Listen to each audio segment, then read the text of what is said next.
In this third video laying out the basics of the Diablo 3 auction house during the first few days of the live game, I want to look at gems, and I'll do two things I hope in this video. One is to explain why gems are right now the stars of the auction house. There's just huge profits being made with gems right now. And as you can see, my total, if you look up here, is at 52,000 gold. That's almost exclusively auction house profits because I've only leveled one hero so far up to, I think it's at level 5 right now, and I've gathered practically no gold whatsoever by questing. This is all auction house profits. So did about 30,000 gold yesterday. So far today, another 25k or so by the time I sell off a few more things here. And so I expect I'll be up around 60 or 70 by the end of today, day 2. And almost all of that is being driven by gems. So if you look at the recent sales on my auction log from today, chipped emerald, chipped emerald, chipped emerald. I've got some fallen tooth, flawed emerald, chipped ruby, ruby. So vast majority of the sales really are gems. So let me show you how the gems line up. It's very easy to see how this is laid out by going to the auction house and simply looking at the pull downs. So you've got 4 colors of gems, 4 color families, and in terms of the price ranges, the most expensive by far is ruby. So that's because the stats associated with rubies are the best, most desirable in the game. So of course that's what everybody wants to socket their equipment and armor so forth with, or more people want rubies than anything else. So the prices are higher. Emeralds are the next in line, so their price is about half of what the rubies are going for at the moment. And then a little bit behind the emerald are topaz and amethyst. So each color associated with specific stats and price driven by how desirable those stats are. So you got 4 color groupings.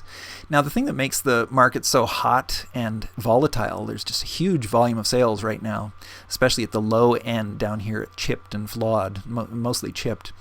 It's that to move up through these levels, you got 14 levels of gem. So the very highest level gems are the radiant stars. So you have radiant star ruby, radiant star amethyst. Each level you move up, a jewel crafter crafts the level by combining 3 of the previous levels. So to make a flawed ruby, you need 3 chipped rubies. To make a normal ruby, you need 3 of the flawed, and so on and so forth. So if you did a little bit of basic math, you'll see that you need hundreds and hundreds of chipped gems to make something at the top level up at the radiant star or flawless star level, let's say.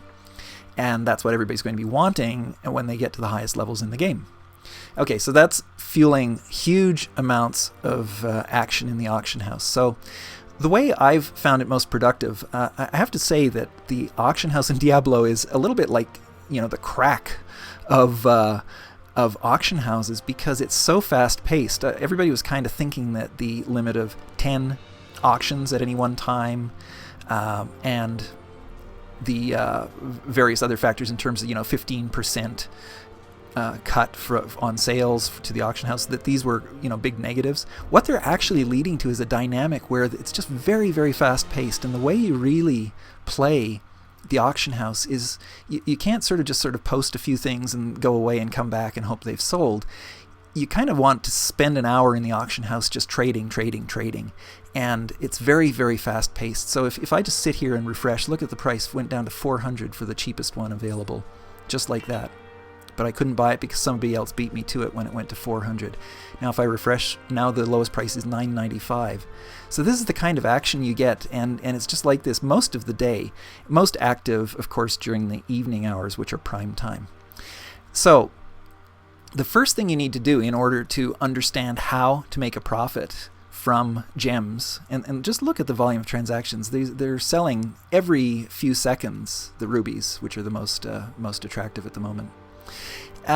You have to understand the range of prices. So what's the lowest you can buy for, and what's the highest you can realistically sell at in the current 1 hour period, let's say, if that's what you're doing. Look, I just bought one for 100 gold. I'm just going to search again, and it's back up to 1,000 gold. So obviously I just bought something for 100 gold. I can turn around and sell almost instantly for almost 1,000 gold, well, for 700 or 800 gold profit. So let me just very quickly show you how that works. I grab the chipped ruby that I just bought.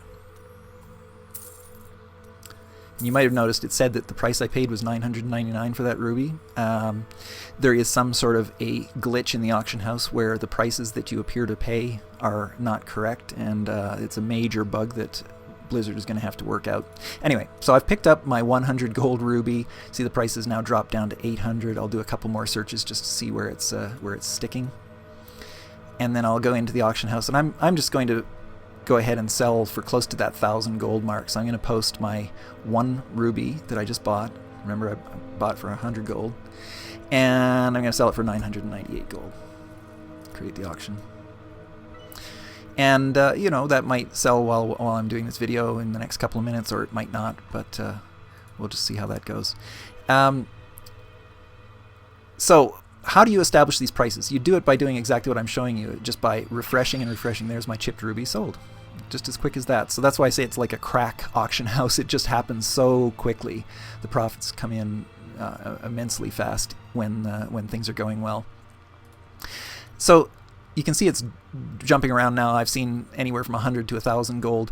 Realistically speaking, by spending a fair amount of time doing this, I get a good solid range which says that it's worth buying the ruby, chipped ruby, anytime the price is under 500 gold or thereabouts, and selling it up around 1,000 to 1,200 gold, depending on the exact dynamic of the current time frame I'm in. So this hour, it looks like the maximum price really right now is about 1,000 gold, and you know, I'll buy below 500. So to establish that, I just need to see enough of the action by just doing refreshes like this. But the other thing I want you to know about, and I can only go into this very briefly in such a short video, is this idea of how you search for a quantity.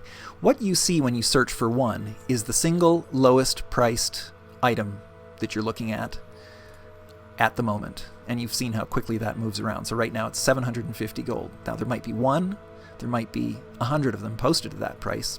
The only way to figure that out is by changing the number you're looking at. So right now, it's 800 gold is the lowest price. But if I put in 10 as a quantity, the price is going to be higher. See, it's 1,003. Now what does that mean?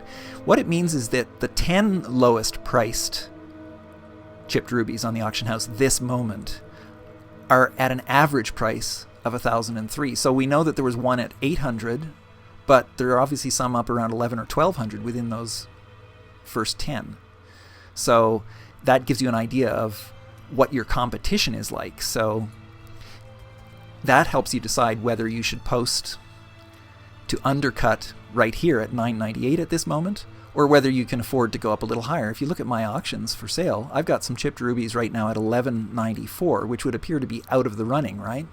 And it looks like they might be because they've been up there for 3 hours or 2.5 hours anyway now, and they haven't sold. That's because earlier in the day the prices were a little higher. But if you bear in mind that by doing searches on varying quantities, you can get a sense of the breadth of the market. Look, it's gone up now to 1,049. In fact, I think the price is on its way up right now to meet the price of some of the stuff that I've got for sale up here. I think we'll get to 1,200, so I'm going to leave those. I'm not going to cancel the auctions and repost. But anyway, you can creatively figure out what the volume is on the auction house and what the competition is like. You can't see who's selling stuff, but you can see how many people are posting at different price levels, and therefore, you know, develop a strategy for taking advantage of that. So I can't really dig any deeper into that. What I'm showing you here is kind of a variation and just a very quick first glance at you know, the basic technique that I have been teaching WoW players for years, how to make huge amounts of gold in the World of Warcraft auction house. And I've had to modify it a little bit as far as exactly how you do it mechanically in Diablo, because you don't see as much information. But really the same basic technique holds up perfectly, and that's why you see I've got, you know, 50,000 plus gold sitting in my account right now on day 2 of the Diablo auction house. Just to give you one more tip as to how to work this, I said, you know, what you want to do is settle down for a 1-hour live session in the auction house. You don't want to just come in and post a bunch of stuff and then walk away. I like to just focus on 2 or 3 things. So I typically, most of my time I'm spending on these first couple of days just flipping between chipped emerald and chipped ruby, because those are the 2 most active and most profitable items. And I just constantly keep looking and waiting for the bargains. Every now and then I get one for 100 gold, a ruby for 100 gold, and then you can see I can sell them around 1,000. And then I'll switch over to the emerald and do several searches on the emerald. So my price range on the emerald, I mentioned for rubies, it's between 500 to say 1,200 gold each, and so I buy below 500 or thereabouts. With the emerald, I want to buy below 200, and I can do that pretty consistently. And I'll sell right around this 450 level. So, for example, right now, I don't have any of those posted. So the way I would go about posting, I'm just going to do one more quick search. It's 450. It's held there for a couple of minutes or for a minute or so. I'm going to post one at 449. And don't go undercutting by more than 1 gold at a time, okay? So if I want to undercut somebody at 450, I'm going to post at 449. I'm going to post another one just so that I can get a little more action going here while I've got my head in this space. So I've posted 2.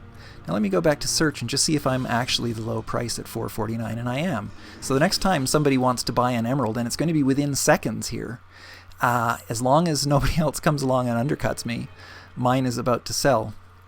And I'll just recapitulate that idea. So if I do a search for 5 of them, see the price actually shows as 450 on 5. And if I do a search for 10, it might be even higher. That's because there are people with chipped emeralds posted at a higher price. Probably, it looks like sort of positions 8, 9, and 10 might be people who have it priced at around 495 gold. And that drives the average for 10 up to 475. But if I go back to just the 1,